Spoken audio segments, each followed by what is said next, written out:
அமைச்சர் மனோ தங்கராஜ் அவர்களை பற்றி சில விஷயங்களை நம்ம பேசினதுக்கு அப்புறமா தொடர்ந்து வந்த மெசேஜஸ் மற்றும் கமெண்ட்ஸ் என்னன்னா, அந்த கட்சியில கீழே இருக்கிற முக்காவாசி பேரும் ரவுடி பயலுங்க, ஸோ கொஞ்சம் பாதுகாப்பா சேஃபா இருங்க. இதை தாண்டி நேத்துக்கு என் போனுக்கு ஒரு SMS வந்துச்சு. என்னன்னு திறந்து பார்த்தா ESYLEG we issued a legal notice on behalf of our client, please check on so and so ஒரு வெப்சைட்டை போட்டுட்டு to view notice-னு. என்னடா இது புதுசா இருக்கு, யூசுவலா நோட்டீஸ் வந்துச்சுன்னா போஸ்ட்மேன் வீட்டுக்கு வந்து கொடுப்பாரு, அதானே வழக்கம். சரி, அந்த லிங்கை கிளிக் பண்ண வேணாம், அதை ஸ்கிரீன்ஷாட் எடுத்து கிராக்ல, அதாவது ஏஐல போட்டு என்னன்னு தெரிஞ்சுக்கலான்னு பார்த்தேன். இஸ் திஸ் எ லெஜிட்டிமேட் வெப்சைட்னு, அதாவது சட்டப்பூர்வமான ஒரு வலைத்தளமான கிளியரா வந்துருச்சு. ஸ்கேம் பண்றதுக்காக யூஸ் பண்ணக்கூடிய ஒரு வெப்சைட். அன்சாலிடட் அண்ட் வேக் த்ரெட்ஸ், தேவையற்ற மற்றும் தெளிவற்ற அச்சுறுத்தல்கள். இதை தாண்டி ரேண்டம் போன் கால்ஸ். யாருக்கு? எனக்கு இல்ல. 9 ஆண்டுகளுக்கு முன்னாடி ஸ்கூல்ல என் கூட படிச்ச பசங்க கிட்ட விசாரிச்சிருக்காங்க. இந்த பையன் யாரு, பேக்ரவுண்ட் என்ன, அரசியல் செல்வாக்கு ஏதாச்சும் இருக்குதா இல்லையா, பொருளாதாரம் இருக்கா இல்லையா, அப்பா யாரு, அப்பா என்ன பண்றாரு, கூட பிறந்தது எத்தனை பேரு, அவங்க என்ன பண்றாங்கன்னு. ஐயா, இதெல்லாம் என்கிட்ட கேட்டிருந்தீங்கன்னா நானே சொல்லியிருப்பேன்.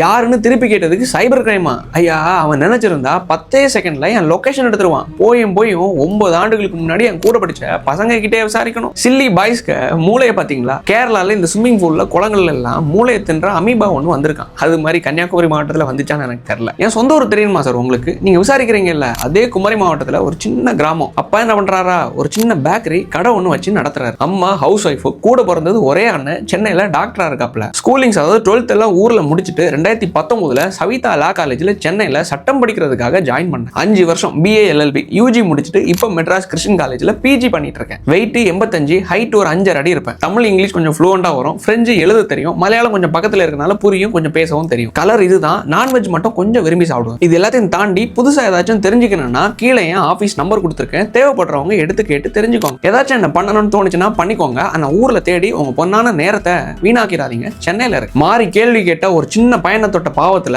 ஒரு 75 ஆண்டுகால ஆலமரம் வீழ்ச்சி அடையுதுன்னா, அழியுதுன்னா, அதுல முதல் சந்தோஷப்படுற நபர் நானா தான் இருப்பேன். வரவேற்கிறேன் உங்களோட பொண்ணான செயல்கள். சட்டம் படிச்ச நம்மளுக்கே இந்த நிலைமைனா பாமர மக்கள் கேள்வி கேட்டா அவங்களோட நிலைமை கொஞ்சம் யோசிச்சு பாருங்க. கனிம வளங்களை தினம் கேரளாவுக்கு கடத்துறாங்க. அதை நீங்க அனுமதிச்சுட்டு இருக்கீங்கன்னு ஒரு குற்றச்சாட்டு. 100 கோடி ரூபாய் மதிப்பிலான ஒரு அரசு நிலத்தை நீங்க கையகப்படுத்திட்டீங்கன்னு இன்னொரு குற்றச்சாட்டு. நிலத்தை விடுங்க, சம்பாரிச்சுக்கோங்க. கனிம வளங்கள் கடத்துற இந்த குற்றச்சாட்டை யார் சார் வைக்கிறா? எதிர்கட்சிகளா? கிடையாது, தினம் மக்கள் வைக்கிறாங்க. நீங்க 2021 MLA மந்திரி ஆகிறதுக்கு முன்னாடி கனிம வளங்களை கடத்துறதையும் எடுக்கிறதையும் நான் நிப்பாட்டுவேன், நிறுத்துவேன் சொல்லி தானே சார் மக்கள் கிட்ட வாக்குறுதி கொடுத்து ஜெயித்தீங்க. கேரளா என்கிற ஸ்டேட்ல மட்டும் சட்டங்களை யூஸ் பண்ணி கனிம வளங்களை பாதுகாக்கிறாங்களே சார், அப்ப ஏன் சார் நம்மளால பண்ண முடியாது? உண்மையிலே உங்களுக்கு எதிராக 2026 தேர்தலில் பத்மநாபபுரம் தொகுதியில வேட்பாளரா நிக்கணும்னு இருந்தேன். ஆனா சட்டம்படி 25 வயசு ஆகணுமா ஒரு MLA கேண்டிடேட்டுக்கு. ஆனா எனக்கு 24 வயசு தான் சார். நீங்க இந்த கனிமங்களை, அதாவது நேச்சுரல் ரிசோர்சஸ் மட்டும் கடத்துறதை தடுத்து நிறுத்துங்க. வர 2026 தேர்தலில் திமுகவை இருந்தாலும் சரி, உங்களுக்காக நான் பேசுறேன்.